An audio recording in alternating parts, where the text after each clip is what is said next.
बिहार वो जमीन जहां से चाणक्य की राजनीतिक, अशोक का साम्राज्य और जेपी आंदोलन का अंधेरा चीरने वाला जुनून निकला। ये वही मिट्टी है जो विश्व गुरु बनने के सपने देखा करती थी।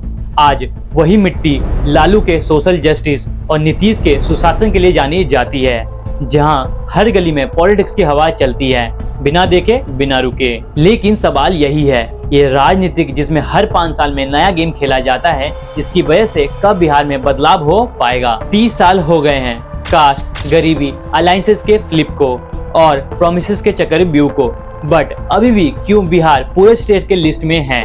जब भी चुनाव आते हैं एक न्यू स्लोगन लेके आया जाता है, बट वही पुरानी problems, job, migration and industry, आखिर कब ये चीजें बिहार से सॉल्व होगी? 2025 बिहार का असेंबली इलेक्शन एक नॉर्मल इलेक्शन बिल्कुल भी नहीं है। ये एक साइकोलॉजिकल टेस्ट है जो कि ये तय करेगा बिहार के पब्लिक को विकास का वादा चाहिए या फिर न्यू सामाजिक सफर। इस बार आरजेडी के तेजस्वी यूथ कार्ड खेल रहे हैं, वहीं BJP and JDU double engine growth का नैरेटिव लेके आए हैं और बीच में फंसी हुई है पब्लिक। इस बार किस पे भरोसा किया जाए और किसको वोट किया जाए? दोस्तों, अगर बिहार बदला तो पूरे नॉर्थ इंडिया का जो पॉलिटिकल इक्वेशन है वो चेंज हो सकता है, बट अगर बिहार वैसा ही रहा तो आने वाले 2029 के नेशनल इलेक्शन पे इसका डायरेक्ट इफेक्ट जाएगा, जो कि इंडियन पॉलिटिक्स को पूरी तरह चेंज करके रख सकता है। So guys, don't forget watch this case study till the end. So guys, Bihar politics is very unique and different politics, और मैं ऐसा इसलिए बोल रहा हूँ बिकॉज बिहार के असेंबली इलेक्शन में कौन जीतेगा ये प्रिडिक्ट कर पाना ऑलमोस्ट नेक्स्ट टू इम्पॉसिबल है। बिहार में मेजरली 4 पार्टीज है और 2 अलायंसेस जो फ्रंट पे एक दूसरे से भिड़ती हुई नजर आ रही है। फर्स्ट इज आरजेडीयू, राष्ट्रीय Janata Dal. Second is JDU, Janata Dal United.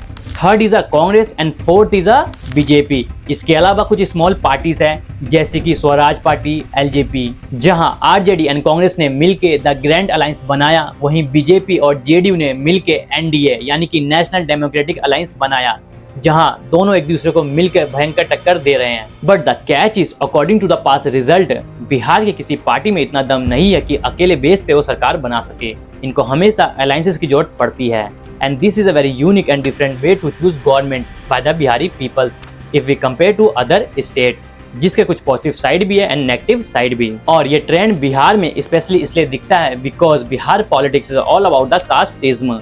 Health, education और डेवलपमेंट को साइड में रख के सभी को अपने कास्ट के नेता को वोट देना होता है। आप बिहार कास्ट सर्वे 2023 की reports in terms of percentage and population देख सकते हो, जहां approx 63.1% people are OBC, 19.7% are SC, 15.5% are general and 1.7% are ST. वहीं ओबीसी में मेजर 4 डोमिनेटेड कास्ट है, यादव, कुशवाहा, कुर्मी एंड बनिया। यादव जो कि बिहार पॉपुलेशन का अप्रॉक्स 14% है और सबसे ज़्यादा पॉपुलेशन बिहार में इन्हीं का है। इनका हमेशा से सपोर्ट आरजेडी यानी लालू की तरफ रहा है बिकॉज ये इन्हीं के कास्ट से बिलोंग करते हैं।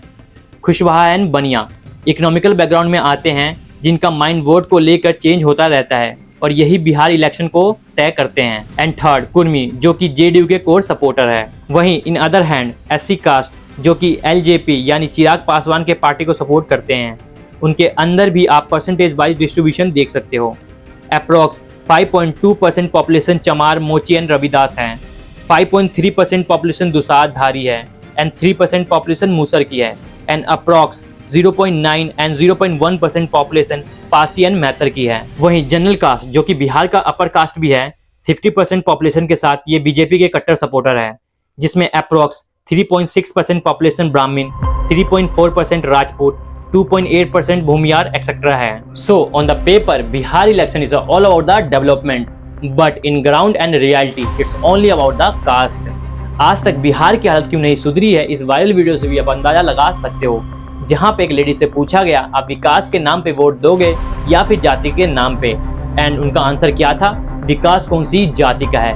अबरी वोट जो करब, अबरी वोट दे विकास के नाम पर या जात के नाम पर। विकास कम जात है। इसका मतलब आप समझ रहे हो, लोगों के माइंड में जाति बिहार में इतना गहरा बसा हुआ है कि इसके अलावा वो कुछ सोच ही नहीं पाते।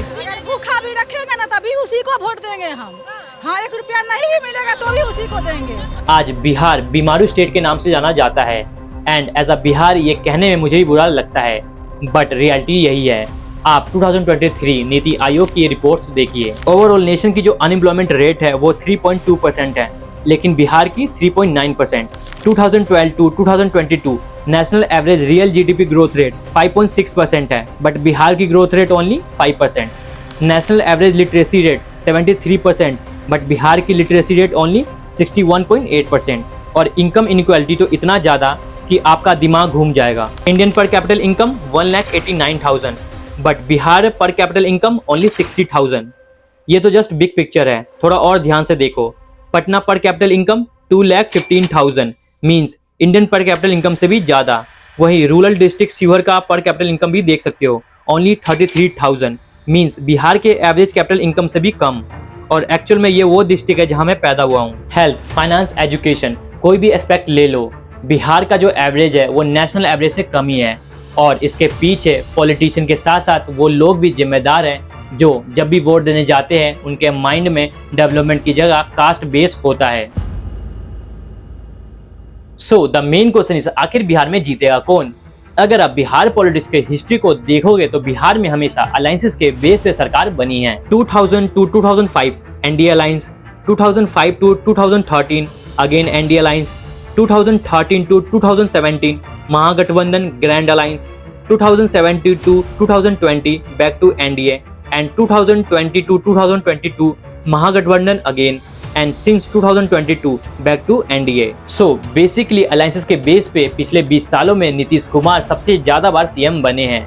सो द क्वेश्चन इज, जो भी प्रॉमिसेस वो हर साल करते हैं वो कभी पूरा करते भी है या फिर नहीं? Let me check. 2015 and 2020 NDA government ने 7 निश्चय प्रोग्राम लॉन्च करने का प्रॉमिस किया था, जिसके लिए उन्होंने 2.7 लाख करोड़ रुपए का इन्वेस्टमेंट का बजट अलोकेट करने वाले थे, जिसके तहत वो ओवरऑल बिहार में एजुकेशन, जॉब क्रिएशन, इंडस्ट्री और एक्सेट्रा चीज़ों पे इन्वेस्ट करने वाले थे। So the main question is, क्या उन्होंने ये सब किया भी या फिर नहीं? Well, according to Indian Today उनका पर्पस ये था 78,000 करोड़ इन्वेस्ट करके बिहार के सड़कों को ठीक करना, जहां पे उन्होंने बहुत सारे विलेज के सड़कों को ठीक भी किया और बहुत सारे विलेज के सड़कों को शहरों से भी जोड़ा। ये उनका खुद का क्लेम है। वहीं उनका सेकंड प्रॉमिस इलेक्ट्रिसिटी को लेकर था, जिसके लिए उन्होंने 55,600 करोड़ इन्वेस्टमेंट का प्रॉमिस किया था।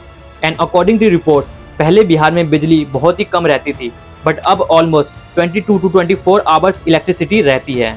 एंड अकॉर्डिंग टू सौभाग्य स्कीम 39,000 विलेज में तो प्रॉपर बिजली आ भी चुकी है। वहीं उनका थर्ड प्रॉमिस था clean water provide to each and every people of Bihar, जिसके लिए उन्होंने 47,700 करोड़ का बजट अनाउंस किया था। And according to reports 1.62 crore लोगों को इसका फायदा भी मिला। बट स्टिल अभी भी बिहार के बहुत सारे पार्ट है जहां क्लीन वाटर पीने के लिए नहीं पहुंचा है। And according to PHED Bihar का जो ग्राउंड वाटर लेवल है वो बहुत सारे एरिया में पीने लायक भी नहीं है। वहीं इनका फोर्थ प्रॉमिस था कि वो हर घर में लोगों के लिए टॉयलेट बना के देंगे, जिसके लिए उनका प्लान बजट था 28,700 crore. And according to reports उन्होंने 12,000 हर घर में लोगों को टॉयलेट बनवाने के लिए दिए, जिसके लिए 1 लाख फैमिली को अभी भी ये बेनिफिट नहीं मिला है, जिसमें जहानाबाद, अरवल और औरंगाबाद के डिस्ट्रिक्ट के लोग शामिल है। वहीं उनका fifth promise employment and skill development को लेकर था, जिसके लिए उन्होंने 49,800 करोड़ का बजट प्लान किया था। एंड अकॉर्डिंग टू रिपोर्ट्स उन्होंने ऑलमोस्ट हर बिहार के डिस्ट्रिक्ट में एक इंजीनियरिंग एंड पॉलिटेक्निकल कॉलेज बना दिया है। वहीं next and six promise was कि वो एजुकेशन के लिए सभी स्टूडेंट को लोन देंगे, जिसके लिए उनका बजट 10,300 करोड़ था, जिसमें उन्होंने 1,191 crore already as a loan 1 lakh student को दे दिया है। वहीं next and last promise was कि वो महिलाओं के लिए गवर्नमेंट जॉब में 35% का रिजर्वेशन देंगे। एंड अकॉर्डिंग टू हिम ये प्रॉमिसेस उन्होंने पूरा भी किया है। So the conclusion is, half चीजें उन्होंने पूरी की एंड बहुत सारी चीजें अभी करना बाकी है, जो कि वो क्लेम करते हैं नेक्स्ट टर्म में करेंगे। But there is also one question, जो भी चीजें उन्होंने क्लेम की है इसका कोई भी प्रूफ इन्होंने प्रोवाइड नहीं किया है, and that's become a problem. So इसका रियल आंसर गवर्नमेंट ने क्या किया है बिहार की पब्लिक ही दे सकती है। सो प्लीज अपना फीडबैक कमेंट सेक्शन में जरूर दे। वहीं इस बार सभी पार्टीज ने बढ़ चढ़ के प्रोमिस किए हैं। अगर हम आरजेडी एंड कांग्रेस की प्रॉमिस की बात करें तो उन्होंने कहा है जो ईबीसी का 20% रिजर्वेशन था उसे वो बढ़ा के 30% कर देंगे। इसके अलावा उनके जो ज़्यादातर प्रोमिस है वो ईबीसी को लेकर ही है।